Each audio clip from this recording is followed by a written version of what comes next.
शेजारी वादातून चाकू हल्ला, दोघे गंभीर जखमी, शहापूर पोलीस ठाण्यात गुन्हा दाखल। कोल्हापूर जिल्ह्यातील हातकणंगले तालुक्यात शेजारी वादातून गंभीर स्वरूपाचा प्रकार घडलाय।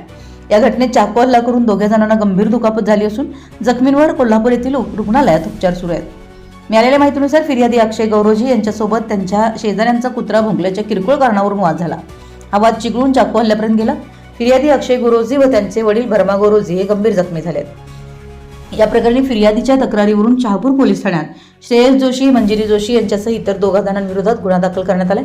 घटनेत 2 चाकूंचा वापर झाल्याची नोंद पोलिसांनी केली आहे। जखमींवर सध्या कोल्हापूर येथील डॉ. डी.वाय. पाटील रुग्णालयात उपचार सुरू असून पुढील तपास सहाय्यक पोलीस निरीक्षक दरेकर करीत आहेत। आपल्या परिसरातील महत्त्वाच्या बातम्या पाहण्यासाठी आमच्या नवसंकेत न्यूज चॅनलला YouTube वर सबस्क्राइब करा आणि बेल आयकॉन प्रेस करा।